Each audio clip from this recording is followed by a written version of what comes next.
Hello friends, मैं रोहित सिंह स्वागत करता हूं आप सभी का आज के एनसीईआरटी क्लास 6 के वीडियो सेशन में। दोस्तों, हम लोगों ने एनसीईआरटी क्लास 6 हिस्ट्री के शुरू के 4 चैप्टर देख लिए। आज हम पढ़ेंगे चैप्टर नंबर 5, अध्याय 5वां। इसकी हेडिंग है, क्या बताती हैं हमें किताबें और कब्रें।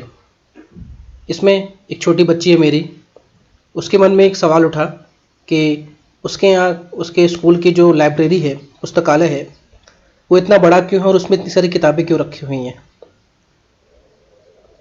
उसने एक रैक देखा और उसमें कई सारी अलग अलग धर्मों की किताबें रखी हुई थी। तो उसके मन में ये सवाल उठा कि क्या ज़रूरत है हमें इतनी सारी किताबें पढ़ने की, और क्यों हम इतनी बड़ी जगह पुस्तकालय के लिए रखते हैं, उसमें इतनी सारी किताबें रखते हैं। तो ये इस छोटी सी बच्ची के मन में सवाल उठा मेरी कि चलते हैं, आप पढ़ते हैं इस चैप्टर को। दुनिया के प्राचीनतम ग्रंथों में से एक। तो शायद आप लोगों ने वेदों के बारे में ज़रूर सुना होगा। जैसा कि आप सभी को पता है, वेद 4 होते हैं, और एक वेद सामवेद, यजुर्वेद और अथर्ववेद। सबसे पुराना वेद है ऋग्वेद, जिसकी रचना लगभग 3500 साल पहले हुई है। ऋग्वेद में 1000 से ज़्यादा प्रार्थनाएं हैं, जिन्हें सूक्त कहा गया है। यहाँ सूक्त का मतलब है अच्छी तरह से बोला गया। ये सूक्त विभिन्न देवी देवताओं की स्तुति यानी उनकी प्रशंसा में रचे गए हैं। इनमें से 3 देवता बहुत ही महत्वपूर्ण हैं, जिनका नाम है अग्नि, इंद्र और सोम। अग्नि आग के देवता हैं, इंद्र युद्ध के देवता हैं, और सोम एक पौधा है जिससे खास तरह का पेय बनाया जाता है। वैदिक प्रार्थनाओं यानी सूक्तियों की रचना ऋषियों ने की है। आचार्य विद्यार्थियों को इन्हें अक्षरों, शब्दों और वाक्यों में बांटकर सस्वर पाठ द्वारा कंठस्थ करवाते थे। अधिकांश सूक्तों के रचयिता सीखने और सिखाने वाले पुरुष ही थे, लेकिन इसका यह मतलब नहीं कि महिलाओं की इसमें कोई योगदान नहीं है। ऋग्वेद की भाषा प्राक संस्कृत या वैदिक संस्कृत है। आप जो स्कूल में संस्कृत पढ़ते हैं, ये उससे थोड़ी भिन्न है, क्योंकि वो बिल्कुल क्लिष्ट संस्कृत है, और आम जनमानस को समझ में आने वाली जो प्राक संस्कृत थी, ये उसका अपभ्रंश था, और इसी प्राक संस्कृत में इन वेदों की रचना की गई है। तो जैसा कि अभी तक हमने देखा कि ऋग्वेद में जो भी बातें हैं वो प्रार्थनाएं हैं, और इसमें जो देवी देवता हैं उनके प्रशंसा की गई है। अब बात करते हैं संस्कृत और अन्य भाषाओं के बारे में। तो संस्कृत भाषा भारोपी यानी भारत यूरोपीय भाषा परिवार का हिस्सा है। भारत की कई भाषाएं हैं जो कि भारोपी परिवार में आती हैं, जैसे गुजराती, हिंदी, कश्मीरी, सिंधी। एशियाई भाषाएं जैसे ईरान की भाषा, फारसी। यूरोप की बहुत सारी भाषाएं जैसे अंग्रेजी, फ्रांसीसी, जर्मन, यूनानी, इतालवी, स्पेनिश आदि इसी परिवार से जुड़ी हुई हैं। हम इन्हें एक परिवार क्यों कह रहे हैं, भारोपी परिवार, इसलिए कह रहे हैं कि बहुत सारे शब्द जो हैं वो अलग अलग भाषाओं में उपयोग होते हैं। जैसा कि इसमें उदाहरण दिया हुआ है, जैसे मातृ संस्कृत का शब्द है, हिंदी में माँ कहते हैं, मदर इंग्लिश में कहते हैं। तो हमें इनके शुरुआत का जो इनका स्वर है उसमें समानता दिख रही है कि सभी माँ से अक्षर से शुरू हो रहे हैं। इसके अलावा ये भारत जैसा बहुत बड़ा देश है और यहाँ पर अलग अलग भाषाएं बोली जाती हैं, वो अलग अलग भाषा परिवार से आती है। तो हमारे भारत उपमहाद्वीप में दूसरे भाषा परिवार की भाषाएं भी बोली जाती हैं। उदाहरण के तौर पर अगर पूर्वोत्तर प्रदेशों की हम बात करें तो वहाँ की जो भाषाएं हैं वो तिब्बत बर्मा परिवार से आती हैं। साउदर्न इंडिया यानी दक्षिण भारत की बात करें तो यहाँ पे द्रविड़ भाषा परिवार की भाषाएं हैं, जैसे तमिल, तेलुगु, कन्नड़, मलयालम। आपके लिए एक सवाल है कि भारत में कुल कितनी क्लासिकल लैंग्वेजेस हैं और उनके नाम क्या क्या हैं। अगर हम झारखंड और मध्य भारत के कई हिस्सों में की बात करें तो यहाँ पे बोली जाने वाली भाषाएं ऑस्ट्रो एशियाटिक परिवार से जुड़ी हुई हैं। तो जैसा कि हम देख रहे हैं कि भारत देश में ही अलग अलग भाषा परिवार है। दोस्तों, अभी मैं आपसे हिंदी भाषा में बात कर रहा हूँ। तो हिंदी भाषा भारोपी परिवार की भाषा है। हम जिन किताबों को पढ़ते हैं वे लिखी और छापी गई हैं। ऋग्वेद का उच्चारण किया जाता है और श्रवण किया जाता है, ना कि पढ़ा जाता है। ये बात बिल्कुल ध्यान रखने वाली है कि ऋग्वेद की जो सूक्तें हैं उन्हें उच्चारण किया जाता है, और जो व्यक्ति इसका उच्चारण कर रहा है उसकी उच्चारण की हुई बातों को सुना जाता है, श्रवण किया जाता है, याद रखा जाता है, इसे पढ़ा नहीं जाता। इसका ये भी मतलब है कि ऋग्वेद शुरुआत में ये पीढ़ी दर पीढ़ी लोगों में ट्रांसफ़र हुआ है, ये कोई लिखित रूप में प्रचलित नहीं था। इसलिए जो आचार्य थे वो अपने शिष्यों को ये ऋग्वेद की सूक्तियाँ, ऋचाएँ बोल के बताते थे, और जो शिष्य थे उसे कंठस्थ कर लेते थे और जब वो आचार्य गुरु बनते थे वो अपने शिष्यों को ट्रांसफर करते थे। जैसा कि इसमें लिखा गया है कि कई सदियों बाद पहली बार आज से लगभग 200 साल पहले इन वेदों का को छापने का काम शुरू हुआ। मतलब इसके पहले ये जो सारी वेदें हैं ये सुनकर कंठस्थ करके पीढ़ी दर पीढ़ी इनको ट्रांसफर किया जा रहा था। इतिहासकार ऋग्वेद का अध्ययन कैसे करते हैं?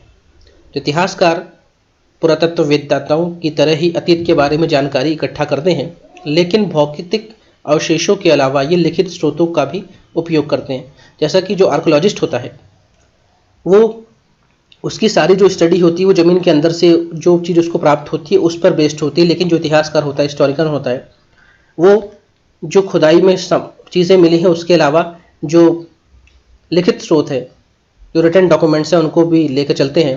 ये थोड़ा सा बेसिक डिफरेंस है। कभी सवाल आ जाए कि आर्कोलॉजिस्ट और इतिहासकार के बीच में जो इतिहास को समझने और पढ़ने का तरीका है उनमें क्या विशेष अंतर है, तो आप ये बात लिख सकते हैं। ऋग्वेद में कुछ सूक्त वार्तालाप के रूप में भी हैं, मतलब 1-to-1 कन्वर्सेशन के रूप में भी है। इसमें एक सूक्त काफ़ी प्रचलित है, हम नीचे देखेंगे। यहाँ पे ऋषि विश्वामित्र हैं, वो 2 नदियों से बात कर रहे हैं, व्यास और सतलज नदी। ये जो नदी हैं देवियों के रूप में पूजी जाती हैं। और आपके लिए सवाल है कि व्यास और सतलज नदी का उद्गम स्थल कहाँ से होता है, और इनमें से ये जो नदियाँ हैं ये 2 देशों के बीच में, इनके बीच में एक ट्रीटी हुई है, वो उनका नाम बताएंगे आप मुझे कमेंट सेक्शन में। तो ये जो विश्वामित्र 2 नदियाँ व्यास सतलज के बीच में बातें हुई हैं वो कुछ इस प्रकार है कि विश्वामित्र कह रहे हैं कि हे नदियाँ, अपने बछड़ों को चाटती हुई 2 दमकती गायों की तरह 2 फुर्तीले घोड़ों की चाल से पहाड़ों से नीचे आओ। इन द्वारा दी गई हुई शक्ति से स्फूर्त तुम रथों की गति से सागर की ओर बह रही हो। तुम जल से परिपूर्ण हो और एक दूसरे से मिल जाना चाहती हो। मतलब विश्वामित्र इस पैराग्राफ में नदियों की तारीफ कर रहे हैं और उनके वेग, उनके आवेग की तारीफ कर रहे हैं और उनके जल की तारीफ कर रहे हैं। अब नदियाँ कहती हैं कि जल से परिपूर्ण हम देवताओं के बनाए रास्ते में चलती हैं, एक बार निकलने पर हमें रोका नहीं जा सकता। हे ऋषि, तुम हमसे प्रार्थना क्यों कर रहे हो?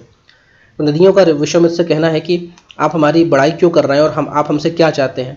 तो विश्वामित्र कहते हैं कि हे बहनों, मुझ गायक की प्रार्थना सुनो। मैं रथों और गाड़ियों सहित बहुत दूर से आया हूँ। कृपा करके अपने जल को हमारे रथों और गाड़ियों की धुरी के ऊपर से ना उठाओ ताकि हम आसानी से पार कर सकें। तो विश्वामित्र एक रथ में सवार है, उन्हें उस नदी के पार जाना है। नदी का बहाव तेज है, इसलिए वो नदियों से विनती कर रहे हैं कि आप अपने बहाव को थोड़ा कम करें, जिससे मेरे रथ के पहियों के ऊपर से आपका पानी ना गुजरे और मेरा रथ आसानी से उस पार निकल जाए। तो नदियाँ कहती हैं कि हम तुम्हारी प्रार्थना सुनेंगे, जिससे कि तुम सब सुरक्षित उस पार जा सको। और नदियाँ विश्वामित्र की बात मान जाती हैं। यहाँ पे किन नदियों का वर्णन किया गया है? सतलज और व्यास। तो ये काफ़ी इंपॉर्टेंट ये पैराग्राफ है आपके प्री मेंस इंटरव्यू सभी के लिए कि ऋग्वेद में 2 नदियों के बीच में किस ऋषि की बात का वर्णन किया गया और वो 2 नदियों का नाम क्या है, ये बिल्कुल आपको ध्यान रखेंगे। ऋग्वेद की प्रार्थनाओं में अन्य दूसरी नदियाँ, खासकर सरस्वती, सिंधु और उसकी सहायक नदियाँ का भी जिक्र है। गंगा और यमुना का उल्लेख सिर्फ एक बार हुआ है। ये बिल्कुल आप इस बात को ध्यान रखेंगे कि गंगा और यमुना, जिनको आज हम अब बहुत ज़्यादा पूछते हैं, इनका उल्लेख ऋग्वेद में सिर्फ एक ही बार हुआ है।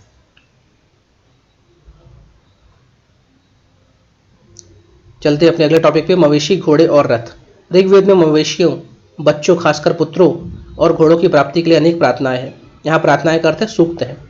घोड़ों की लड़ाई में रथ खींचने के काम में लाया जाता है। इन लड़ाइयों में मवेशी जीत कर लाए जाते हैं। लड़ाइयाँ वैसे जमीन के लिए भी लड़ी जाती हैं, जैसे अच्छे चारागाह को, जहाँ पर जौ जैसी जल्दी तैयार होने की फसलों को उपजाया जा सकता है। कुछ लड़ाइयाँ पानी के स्रोतों और लोगों को बंदी बनाने के लिए लड़ी जाती हैं। तो यहाँ बताया गया है कि जो घोड़े होते हैं उनका प्रयोग है अमूमन युद्धों में, और युद्ध हम लड़ क्यों रहे हैं? ज़मीन के लिए, अच्छी उपजाऊ ज़मीन के लिए, अच्छे चारागाह के लिए, जिससे कि हमारे मवेशियों को चारा मिले, अच्छे पानी के स्रोत के लिए और संसाधनों के लिए। युद्ध में जो धन जीता जाता है उसका कुछ भाग सरदार रख लेता है। यहाँ पे सरदार राजा नहीं है, यहाँ पे कोई राजशाही परंपरा अभी नहीं है। इस वैदिक काल में जब वेद लिखे जा रहे हैं, कुछ हिस्सा पुरोहित को दिया जाता है, पुरोहित मतलब पंडित को, और शेष धन आम लोगों में बांट दिया जाता है। कुछ धन यज्ञ करने के लिए प्रयुक्त होता है। यज्ञ में आग की आहुति दी जाती है और ये आहुति देवी देवताओं को दी जाती है। घी, अनाज और कभी कभी जानवरों की भी आहुति दी जाती है। यहाँ पे आहुति क्यों दी जा रही है कि ये देवी देवताओं को अपनी युद्ध में जीती गई हुई जो वस्तु हैं उससे कुछ अंश दे रहे हैं और ये उनसे प्रार्थना कर रहे हैं कि जिस तरह आपने इस युद्ध में हमारी सहायता की और हमें युद्ध जितवाया, उस तरह अगले युद्ध में भी आप हमारे साथ रहे, इसलिए देवी देवताओं की स्तुति और आहुति की जा रही है। अधिकांश पुरुष इन युद्धों में भाग लेते हैं। ध्यान रखिए, अधिकांश पुरुष मतलब कभी सवाल आता है क्या वैदिक काल में महिलाएं युद्ध में भाग नहीं लेती हैं, तो ये स्टेटमेंट गलत है, क्योंकि लेती हैं लेकिन अधिकतर पुरुष भाग लेते हैं। इस टाइम कोई स्थायी सेना नहीं होती है, लोग सभी सभाओं में मिलजुल के रहते हैं और युद्ध और शांति के विषय में सलाह मशवरा करते हैं। यहाँ पे कोई राजशाही वाला कॉन्सेप्ट नहीं है, यहाँ कोई राजा नहीं है, यहाँ कोई फिक्स आर्मी नहीं है, यहाँ पे कोई अभी सेना मिलिट्री वाला कॉन्सेप्ट नहीं है। जब इनको लड़ना होता है साथ में मिलजुल के बात करते हैं और उसके बाद दूसरे कबीले दूसरे लोगों पर लड़ाई करते हैं और उनसे जो भी संसाधन है वो छीन लेते हैं और आपस में बांट लेते हैं। यहाँ पे लोगों की विशेषता बताने वाले कई शब्दों की बात की गई है। जैसे यहाँ पे लोगों का वर्गीकरण उनके काम के, उनकी भाषा, उनके परिवार, उनके समुदाय, उनके रहने के स्थान, उनकी सांस्कृतिक परंपराओं के आधार पर किया जाता है। ऋग्वेद में लोगों की विशेषता बताने वाले कुछ शब्द भी दिए गए हैं, जैसे पुरोहित, जिन्हें कभी कभी ब्राह्मण कहा जाता है, जो अलग अलग तरह के यज्ञों में सहायता करते हैं, यज्ञ करवाते हैं और देवी देवताओं की स्तुति करवाते हैं। और दूसरे राजा, यहाँ पे ध्यान रखिए, यहाँ पे जो आप राजा समझते हैं किंगडम किंग, वो वाला राजा नहीं है। यहाँ पे ये वो व्यक्ति राजा है जो कि कबीले का एक तरह का सरदार है और कबीले को लीड करता है कभी युद्ध की स्थिति में। इनके पास कोई स्थायी सेना नहीं है और ये ना ही कोई कर यानी टैक्स वसूलते हैं, ये आपस में मिलजुल के रहते हैं। और होता ये है कि जिस तरह हमने देखा है कि आम राजशाही में राजा के मरने के बाद राजा का बेटा राजा बन जाता है, ऋग्वेद में वर्णित जो समाज है उसमें राजा का बेटा राजा नहीं बनता है। मतलब जो भी अगला व्यक्ति कबीले का सरदार या राजा बनना चाहता है उसको अपने आप को प्रूव करना पड़ेगा।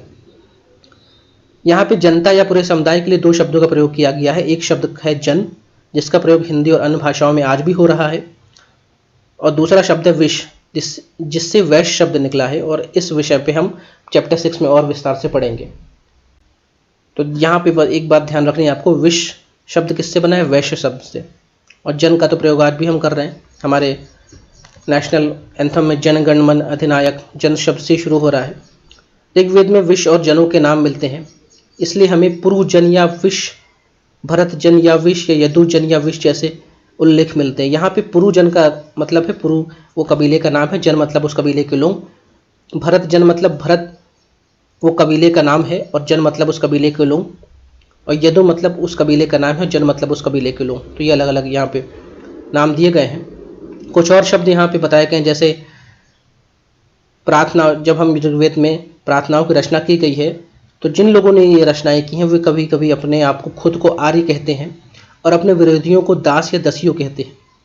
तो ऋग्वेद में वर्णित आर्य का अर्थ उन लोगों से है जिन लोगों ने ऋग्वेद में रचनाएं यानी सूक्तियों की रचना की है।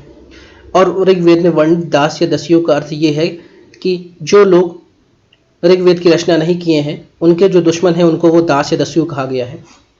आज भी दास शब्द हमारे आपके जीवन में हमें सुनने को मिलता है। दस्यु वे लोग होते हैं जो यज्ञ नहीं करते हैं, जो शायद दूसरी भाषाएं बोलते हैं। बात के समय दास स्त्रीलिंग शब्द उसका दासी बन गया, जिसका मतलब गुलाम हो गया। और दास वे स्त्री और पुरुष होते थे जिन्हें युद्ध में बंदी बना के लाया जाता था। तो जो भी इनके कबीले के लोग नहीं होते थे उनको ये दास कहते थे या दस्यु कहते थे, आम भाषा में दुश्मन अपने। और जब भी ये कोई युद्ध लड़ते थे ये कबीले वाले, तो जब वहाँ से कोई स्त्री पुरुष को बंदी बना के लाते थे तो वो दास पूरे कबीले का दास होता था और इसका मालिक जो चाहता था वो उनसे काम करवाता था। अब यहाँ पे अगला जो हेडिंग है वो है खामोश प्रहरी कहानी महापाषाणों की। खामोश प्रहरी इसलिए कहा गया है कि ये शांत है और कबीलों की जो आउटर बाउंड्री है वहाँ पे ये लगे हुए हैं, चुपचाप खड़े हैं, शांत हैं।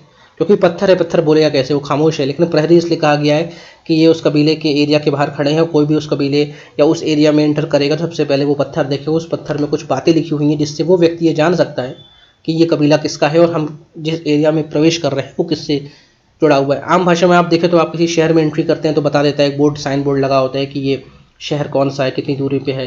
या किसी शहर को आप क्रॉस कर रहे हैं रोड से तो बता देता है कि अभी आप जिस गांव जिस मोहल्ले से निकले उसका नाम क्या है। वैसा ही ये है। लेकिन उस टाइम, आज तो साइन बोर्ड होते हैं, उस टाइम बड़े बड़े पत्थर होते थे, इसलिए उनको महापाषाण कहा गया है। तो ये शिलाखंड महापाषाण, महा मतलब बड़ा और पाषाण मतलब पत्थर नाम से जाने जाते हैं।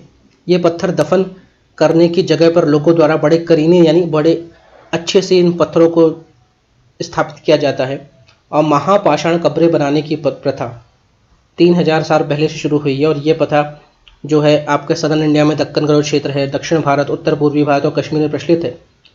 तो अमूमन आपने देखा होगा कि जो जिन धर्मों में कब्र की मतलब गाड़ा जाता है, जैसे ईसाई धर्म हो गया या फिर मुस्लिम धर्म हो गया, वहाँ पे कब्र के बाद एक पत्थर लगा देते हैं या फिर क्रॉस लगा देते हैं, जिससे पता चलता है कि ये कब्र किसकी है। तो ये जो प्रथा ये 3000 वर्ष पहले से चली आ रही है। और कोई बड़ा व्यक्ति अगर मरता था तो उसकी कब्र के बगल में बहुत भारी और विशाल पत्थर लगाया जाता था, जिसे ही हमने महापाषाण कहा है यहाँ पे। और कुछ महापाषाण समय के साथ वेदरिंग हुई और हवा, पानी और धूप के कारण वो दब गए मिट्टी में, और जब उनकी अब खुदाई कर रहे हैं तो काफ़ी बड़े दिख रहे हैं, हमें काफ़ी बड़े नज़र आते हैं। एक तस्वीर है महापाषाण की, इसमें कई सारे देखिए बड़े बड़े पत्थर रखे गए हैं। यहाँ पे बीच में कब्र है और ये एक पोर्ट होल है। ये यहाँ पे देखिए ये पोर्ट होल है, और ये शायद, और यहाँ पे शायद उसके रोज़मर्रा के जीवन में प्रयोग होने वाले सामान रखे गए थे, क्योंकि जैसा हम जानते हैं कि जो सिंधु घाटी सभ्यता यानी या वैदिक काल के जो लोग हैं वो पुनर्जन्म में विश्वास रखते थे, और ये मानते थे कि ये व्यक्ति यहाँ से मरने के बाद जिस दूसरी दुनिया में जाएगा तो उसको रोज़मर्रा से जुड़े हुए जो काम है, उसके जो भी खाने पीने की वस्तुएं वो उसकी कब्र में उसके सारी दफन कर दी जाती थी।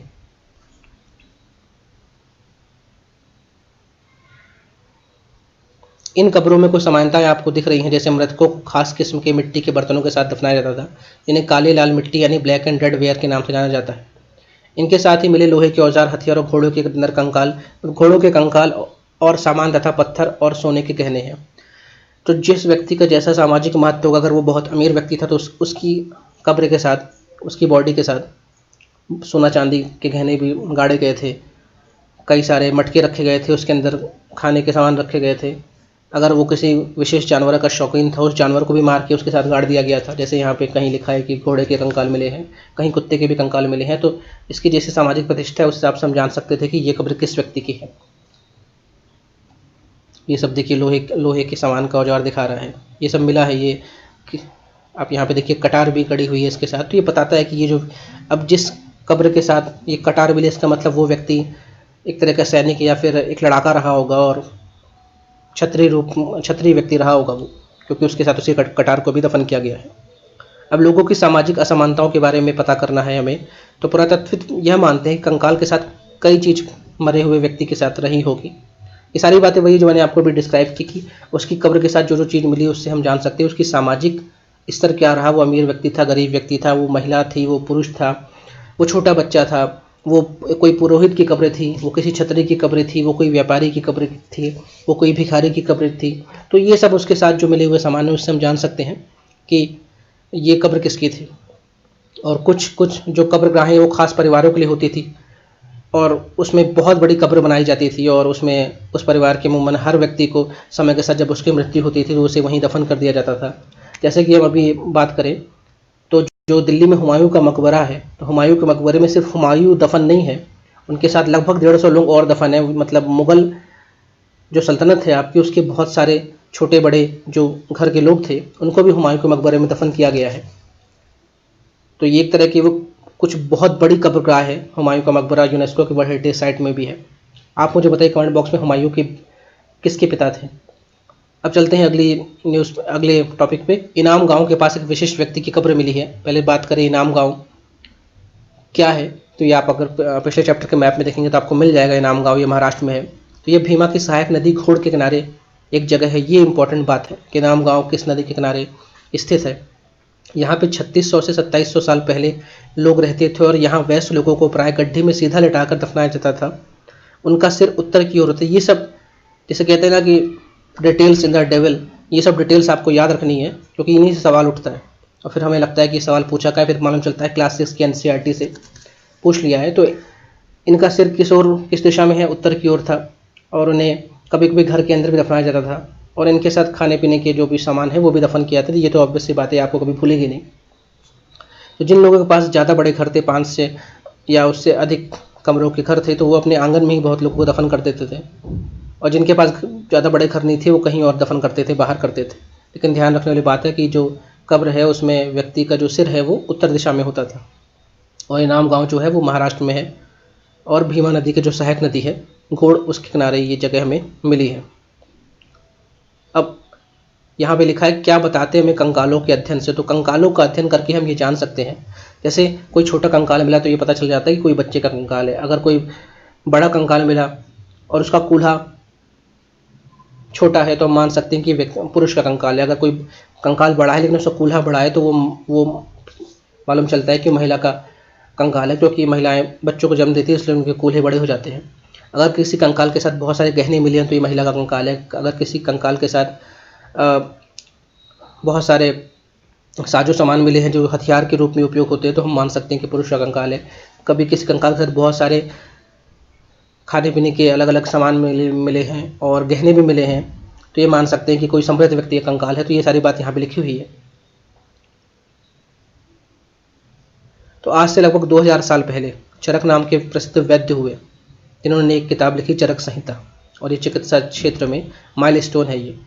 उन्होंने कहा कि शरीर में 360 हड्डियाँ होती हैं। उस टाइम आज से 2000 साल पहले उन्होंने हो सकता है मांसपेशियों को भी शरीर की हड्डियाँ गिन ली थी, लेकिन आज हम जानते हैं कि हमारे वयस्क के मनुष्य के शरीर में 206 हड्डियाँ होती हैं।